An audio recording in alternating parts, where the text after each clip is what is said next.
गजाननं भूतगणादिसेवितं कपित्थजम्बूफलचारभक्षणम् उमाशुतं शोकविनाशकारकं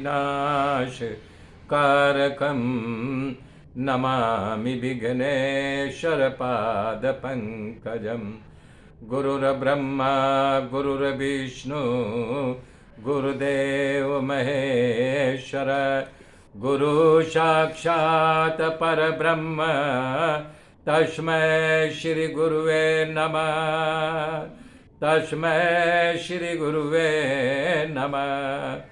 या कुन्देन्दु तुषारहारधवला या शुभ्रवस्त्रावृता या वीणावरदण्डमण्डितकरा या श्वेतपद्मासना या ब्रह्माच्युतशङ्कर पवित्रभिर्देवैः सदा वन्दिता। सा मां पातु सरस्वती भगवती निःशेषजाड्यापहा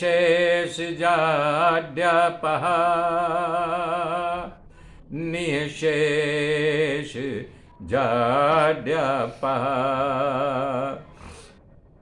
हरि हरि ओम हरि हरि ओम। नारायण नारायण नारायण ओम नारायण नारायण नारायण ओम। श्रीमन्नारायण श्रीमन्नारायण नारायण नारायण ओम नारायण नारायण नारायण ओम नारायण नारायण नारायण ओम। श्रीमन्नारायण श्रीमन्नारायण नारायण नारायण ओम। ओम नमो भगवते वासुदेवाय। ओम परमात्मने नमः। मेरे मित्रों, कल मैंने बताया था, प्राचीताओं ने मांगा कि प्रभु यदि भैरों को, भंवरा जो होते हैं उनको कल्प वृक्ष मिल जाए तो दूसरे जगह जाएगा क्या? कभी नहीं। उसी तरह से हम सब आपके पास इतना ही मांग रहे हैं, तुम्हारी माया से मोहित होकर के कर्म के अनुसार मुझे जब जब जन्म लेना पड़े तब तब आप अपने भक्तों का संग देना, भक्तों की ही कृपा ताकि मिले, मैं आपका कथा का श्रवण करता रहूं। तब जो है सुखदेव जी परीक्षित बता रहे हैं कि अभी ये तो कथा जो है उत्पानपाद की थी, अब मनु के राजा के दूसरे पुत्र का जो है यानी कि कथा बता रहा हूँ। हे परीक्षित, व्यक्ति भगवान के शरणागत और परम भागवत राजाओं के चरित्र के प्रेम से सुनेगा, उसे आयुष धन यश क्षेम कुशल सदगति की प्राप्ति होगी और उसका कल्याण होगा। अब आज से लीला शुरू हो रहा है, 5वां स्थान लीला। किसी भी कार्य करने के लिए स्थान अनिवार्य होता है, उसके लिए साधना करना, उसकी समझ में आना, उसको स्थान या स्थिति लीला भी कहा जा सकता है। इसमें मनुराज के प्रियव्रत की कथा है, दूसरा राजा अग्निद की कथा है, नाभिराज की कथा है, भगवान ऋषभ देव के अवतार और उनका चरित्र है, चक्रवर्ती महाराज भरत जी का चरित्र है, जड़ भरत जी राजा रहुगण का संवाद, भरत वंशी राजाओं का वंश विस्तार, जम्बू द्वीप के 9 खंडों का वर्णन है। ये गंगा अवतरण कथा, गंगा जी कैसे आई थी, पर्वतों नदियों समुद्र का वर्णन, ग्रहों की गति और ब्रह्मांड के कोश का वर्णन, पाताल लोक की कथा, जीव के नारकी गति का कथा का वर्णन, नरक क्या होता है इसका वर्णन है। इस प्रकार से ये स्थान लीला में वर्णन किया गया है। 5वां स्कंद है। ओम नमो भगवते वासुदेवाय। ओम नमो भगवते वासुदेवाय। प्रियव्रतो भागवत आत्मरामं कथं मुने गृहर्मथयन्मूलः कर्मबन्धः पराभव। परीक्षित राजा सुखदेव जी से कह रहे हैं कि हे भगवान, आपने कहा प्रियव्रत राजा वंश विस्तार का कथा कहूँगा, परंतु मनु के दूसरे पुत्र प्रियव्रत तो भगवान के भक्त थे, आत्म स्वरूप में स्थित योगी थे। तो भला बताओ उनकी रुचि गृहस्थ आश्रम में कैसे हो गई? यदि मान लो गृहस्थ आश्रम में आ गए तो स्त्री पुत्र कलत आदि के संयोग से अपने आत्मलापनी स्थिति को उनको कहाँ से ज्ञान रहेगा? तो मुझे प्रियव्रत राजा के इस चरित्र में शंका हो रही है भगवान। स्त्री आदि में आसक्त रह करके उन्होंने किस प्रकार से भगवत भक्ति की, भगवान कृष्ण के अपिचल भक्ति मिली, मेरे इस संशय को आप दूर कीजिए। तब सुखदेव जी ने कहा, हे राजन, तुम्हारी बात सही है, लेकिन बात ऐसी है, कथा का विस्तार करते हुए सुखदेव जी कह रहे हैं, राजकुमार प्रियव्रत महाभागवत भक्त थे। उसका कारण जब जवानी शुरू हुई तो नारद जी से उनकी मुलाकात हो गई। नारद जी ने उन्हें कंठी बांध दिया, सन्यास की ओर का ध्यान बताने लगे, ज्ञान बताने लगे। तो उनकी खूब सेवा की नारद जी के चरणों का। हे राजन, इसलिए सहज में उन्हें परमार्थ तत्व का बोध हो गया। जब परमार्थ तत्व का बोध हो जाने के कारण वैराग्यवान होकर के निरंतर हरिभजन में लगे रहते थे और करते करते वन में जाने की योजना बनाने लगे और पूरी तैयारी भी कर ली थी। उस समय मनु महाराज, उनके पिताजी आए, बोले बेटा ये राज्य का कार्य संभालो अब। तो बोले पिताजी, राज्य काल मैं संभाल नहीं सकता, पिता की आज्ञा उल्लंघन कर दिए। बोले मैं तो हरि हरि करूँगा, मुझे वन में जाने की आज्ञा दीजिए। तब मनु महाराज ने अपने पुत्र को खूब समझाया, लेकिन वो माने नहीं, जिद पड़े रहे कि नहीं मैं तो संन्यास लूँगा। तब मनु महाराज सोचे कि अब क्या करूं। तुरंत उनको अपने पिता ब्रह्मा की याद आई। ब्रह्मा जी के पास पहुंचे, हाथ जोड़ के निवेदन किया कि पिताजी ऐसी ऐसी गाथा है, प्रियव्रत राज करने से इनकार कर रहा, बोल रहा मैं संन्यास योग को धारण करूंगा। ब्रह्मा जी हंस पर सवार होकर के धरती पे आते हैं, सारे देवता लोग, और साथ में नारद जी भी आते हैं, क्योंकि नारद उनके गुरु थे। जब आते हैं वहाँ पर देवताओं को लगा कि मनुपुत्र को समझाने के जाने वाले, चलो हम लोग भी चले। विमान लेकर के सारे लोग देवता आ गए।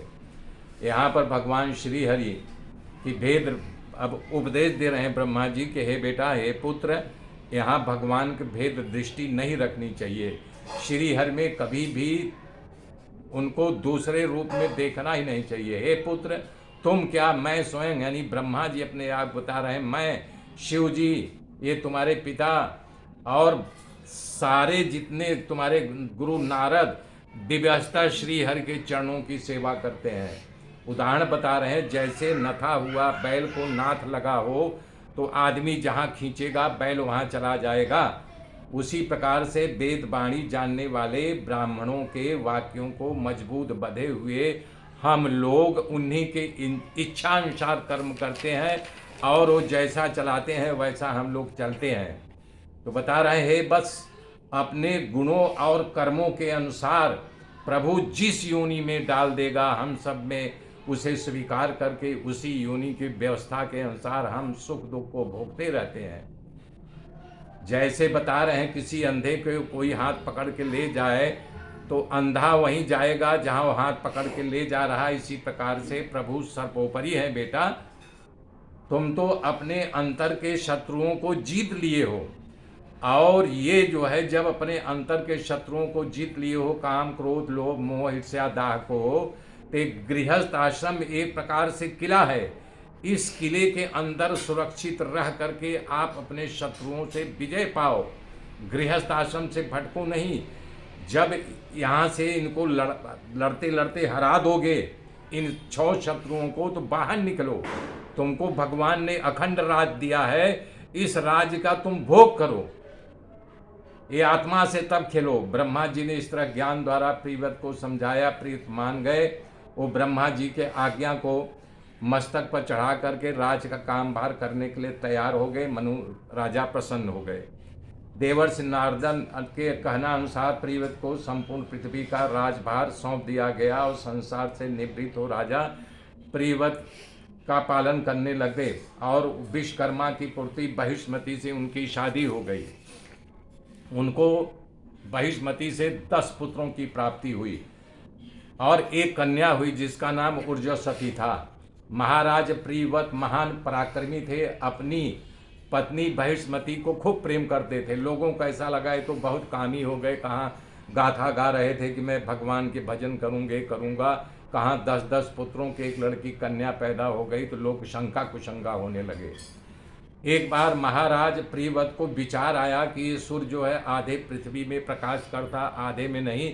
तब वो अपने रथ को लेकर के सूर्य के साथ साथ गति करने लगे और सूर्य की किरणों की गति उन्होंने बदलना चाहा कि दिन रात को दिन में परिवर्तन कर दूं, लेकिन रथ के पहिए से जो निशान बना वही 7 समंदर के नाम से जाना जाता है। सप्तदीपा वसुंधरा, जम्बू, पलाश, जहाँ हम लोग हैं इसको जम्बू कहते हैं, पलाश, शालमली, कुश, कौन्य, शाक, पुष्कर, ये 7 खंड में पृथ्वी बट गई, जिसको 7 समुद्र के नाम से जाना जाता है।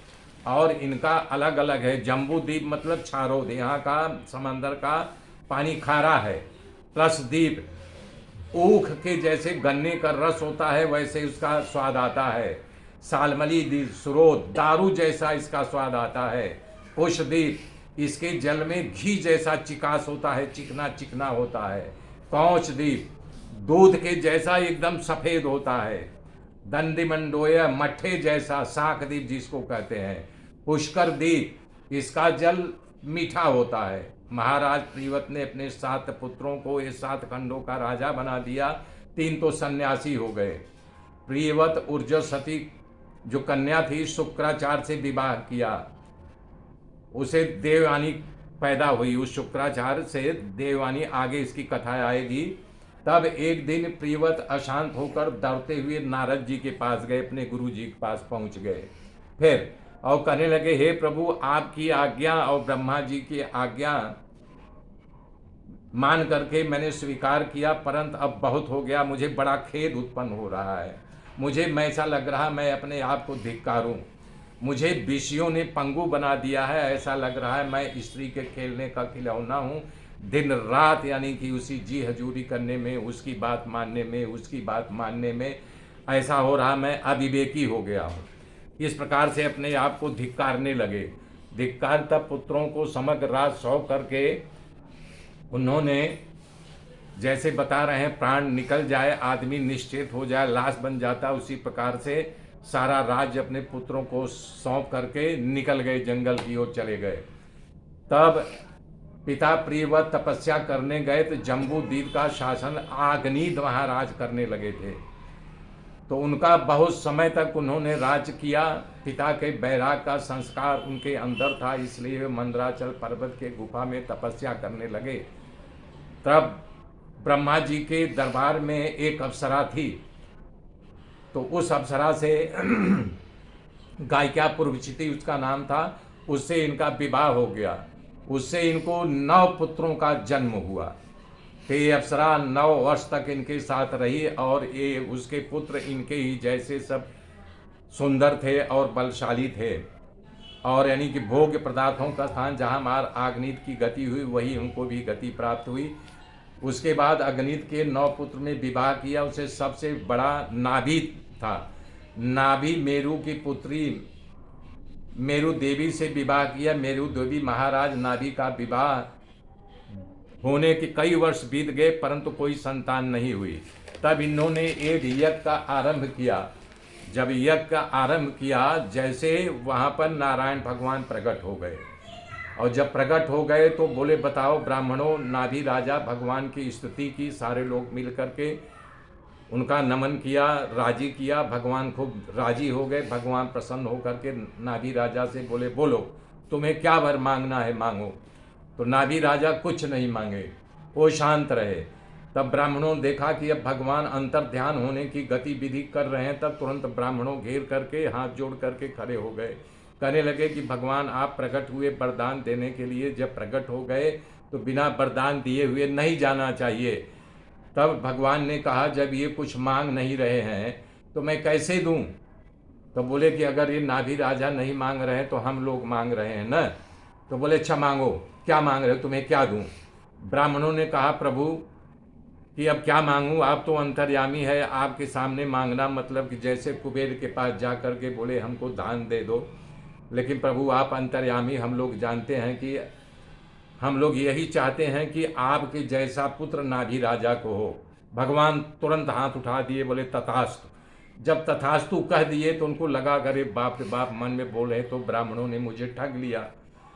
हाँ, तो बोले अरे बाप रे ब्राह्मणों, तुमने मुझे ठग लिया। तब ब्राह्मणों ने कहा कि महाराज हमने क्या किया, मैं तो पुत्र मांगा हूँ। बोले कोई बाधा नहीं, एक नहीं और मांगो, लेकिन ये है कि मैं अपने जैसे कहाँ से लाऊं। तो बोले मैं तो अपने जैसे नहीं ला सकता, तुम्हें दिया हुआ वचन पूरा करने के लिए मैं ही नाभि के यहाँ अवतार लूंगा इनके पुत्र के रूप में। तब वहां पर रामचरितमानस में बालक कांड में ही मनु शतरूपा प्रकरण में मनुराज को वरदान देते हुए प्रभु ने ये वचन कहा है, आज देहु सब संशय नाहि, मांगू तो ही भाव मन माही। आप सरिस खोजौ कह जाई, और नृप तब तनय हो मैं आई। इस प्रकार से भगवान वचन दे करके अंतर ध्यान हो गए। आगे की गाथा मित्रों मैं कल जोड़ूंगा। तब तक के लिए जय श्री राम, जय श्री राम, जय श्री राम।